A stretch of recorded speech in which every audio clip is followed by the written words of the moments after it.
প্রিয় দর্শক, কথা বলছি নৈসর্গধন্য বাংলার রাজধানী ঢাকার ধানমন্ডি লেক থেকে। শুরুতে ধানমন্ডি লেকের নামটি পিণ্ড নদী থাকলেও বর্তমানে এটি ধানমন্ডি হ্রদ বলে পরিচিত। এখানে নানান ধরনের নানান শ্রেণী পেশার মানুষের অবসরের চিত্ত বিনোদনের খোরাক মেলে। 7টি সেই ওভারব্রিজ রয়েছে, ফুট ওভারব্রিজ সহ মোট 7টি রয়েছে। এখানে নানা সময় দেখা যায় নানান ধরনের সেই শিক্ষার্থী থেকে শুরু করে নানা ধরনের নানা শ্রেণী পেশার মানুষ এখানে আসেন তাদের অবসর সময়টা খুব ভালোভাবে উদযাপন করার জন্য। এবং সেই লেকেই আমাদের নানান ধরনের রয়েছে পাখপাখালি অভয়ারণ্য ভরপুর। যেমনটি বাংলাদেশের সেই মানুষকে আমাদের সেই নৈসর্গিক ধন্য সবুজের ছায়ায় এক পলক দেখে আসার রুচিসম্মত সেই পরিবেশ তৈরি করে দেয় এই ধানমন্ডি লেক। এই ধানমন্ডি লেকের নানা ইতিহাস ঐতিহ্য থাকলেও এটার উত্তরে রয়েছে মোহাম্মদপুর লালমাটিয়া এবং পশ্চিমে রয়েছে 7 মসজিদ রোড এবং ঠিক দক্ষিণেই রয়েছে সেই বিরিয়ার গেট এবং এটার ঠিক পূর্ব পাশে রয়েছে কলাবাগান এবং আরও নানান ধরনের সেই জঞ্জাট এবং আবাসিক এলাকার সব কিছু মিলেই একাকার হয়ে আছে এই ধানমন্ডি লেক। এখানে আমরা দেখতে পাচ্ছি যে স্বাভাবিকভাবেই যে অবসরের সেই বিনোদনের রসদ জোগানো এবং খাবার সামগ্রীর সেই রসনাবিলাসেরও নানান ধরনের পণ্য সামগ্রী রয়েছে। এর মধ্যে কেউ কেউ আবার তার একান্ত আত্মীয় স্বজন সহ নিজের সবচেয়ে প্রয়োজন বোধে এবং প্রিয় মানুষটিকেও সঙ্গে নিয়ে আসছেন। সেই গুরুত্বপূর্ণ এবং ঐতিহ্য সেই সব কিছু মিলিয়ে যে তার জীবনের সেই অবসর সময়টাকে পার করার জন্য নিজেকে আবার কেউ কেউ মুঠোফোনে নিজেকে বন্দি করে রাখছেন, সেই স্মৃতিকে স্মৃতিময় করে রাখছে। বর্তমান প্রেক্ষাপটে আসলে ঢাকা শহরে যে পরিমাণে যানজট আন্দোলন চলতেছে সেই পরিমাণে এখানে খুব শান্তি আছি, ঠান্ডা পরিবেশ, স্বস্তিদায়ক একটা অবস্থায় আছি। আমার বসরে নিয়ে আসলাম ঘুরতে।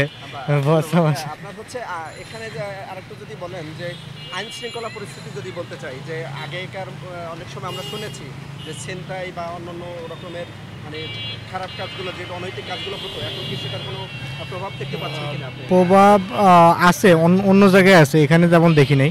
অন্য জায়গায় খুব খারাপ অবস্থা। ছোট পোলাপান, ছোট মানুষ, তারাও নেশাগ্রস্ত অনেক, মানে রাস্তার ধারে এইগুলো দেখা যাচ্ছে। তো আগের তুলনায় এখন আইন শৃঙ্খলা একটু নর্মাল দেখা যাচ্ছে। এই লেক সম্পর্কে আপনার কি কারেকশন আছে, মানে কোনটা এখন যেটা আছে তার থেকে ভালো হলে ভালো হতো? পরিবেশ দূষণ, যেমন ওখানে দেখা যায় অনেক দূষণ করে ফেলছে। নদীটা আসলে আমাদের পরিষ্কার পরিচ্ছন্ন রাখা দরকার, যেটা এখন নাই। এটা আইন শৃঙ্খলা তৎপরতায় এটা যদি ঠিক করা যায় এটা ভালো হবে। দর্শক, আমাদের এই মুহূর্তে আমরা যেমনটা জানাচ্ছিলাম এবং জেনেছি যে আগের মতো সেই পূর্ণ যৌবন বলা যায় যেটাকে, সেটা হচ্ছে আমাদের ধানমন্ডি লেকের একটা ঐতিহ্য ছিল। সেই ঐতিহ্যটা দিন দিন হারিয়ে যাচ্ছে। ঠিক স্থানীয় বা এখানের যারা দর্শনার্থী আছে তাদের এক পর্যায়ের একটা দাবিই বটে যে এখানের পরিস্থিতি, অনৈতিক কোনো কার্যকলাপ, যেমনটি আমরা ইতোমধ্যেই শুনেছি যে ঐতিহাসিক সেই রেসকোর্স ময়দান বর্তমান সোহরাওয়ার্দী উদ্যানে যে উচ্ছেদ অভিযানটা চালিয়েছে, এর মাধ্যমে ওখানের সেই অনৈতিক কার্যক্রমগুলো বন্ধ করেছিল। এরপরে রমনা পার্কের আদলেই সেটা করতে চেয়েছে। ঠিক তেমনই যদি এটা ধানমন্ডির এই লেকটাকে যদি সরকারের সেই কর্তৃপক্ষ, স্থানীয় সরকার মন্ত্রণালয় সহ সংশ্লিষ্ট যারা আছেন তারা যদি তাদের নিজস্ব ঠিক সৎ উদ্যোগ নেয়, তাহলেই এই লেকের পরিবেশ পরিস্থিতি এবং সব কিছু মিলিয়ে আইনশৃঙ্খলা পরিস্থিতিরও এবং অনৈতিক কাজ সহ নানা ধরনের সেই অপকর্ম বিলুপ্ত এবং দূর করা সম্ভব হবে যদি তাদের একমাত্র সেই সদিচ্ছাটা থাকে, এমনটাই বলছেন দর্শনার্থীরা। আমাদের এই লেকে যদি আরেকটু কারেকশন করি, এখানে এই লেকটাতে আমরা প্রতিনিয়ত দেখছি এই লেকটা 3টা থেকে 4টা সেক্টরে কাজ করছেন। যেমনটি যে লেক আছে, লেকের যে মাছ আছে বা মাছ সহ যে প্রাণী, যে পানির মধ্যে যে ইয়েগুলো আছে, স্বাভাবিকভাবেই এই মাছের রক্ষণাবেক্ষণ বা সহ যে লেকের অভ্যন্তরীণ যেই যে জলজ প্রাণী আছে এগুলো রক্ষণাবেক্ষণের জন্য বাংলাদেশ সরকারের প্রাণী সম্পদ মন্ত্রণালয় কাজ করছেন এবং যে অবকাঠামো উন্নয়ন থেকে শুরু করে সব কিছু মিলিয়ে এখানে সিটি কর্পোরেশন এবং হচ্ছে স্থানীয় সরকার ও পল্লী উন্নয়ন মন্ত্রণালয় কাজ করছেন এবং হচ্ছে সার্বিক দায়িত্ব এবং তদারকিতে আছেন ঢাকা দক্ষিণ সিটি কর্পোরেশন।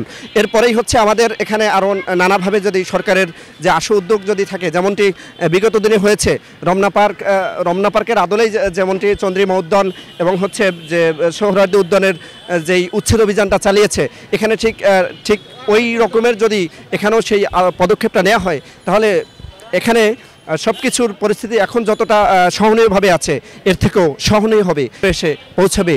সেখান থেকেই সেই প্রত্যাশায় রাখছি আমি Zahid Rahman, master media television, Dhanmondi lake, Dhaka.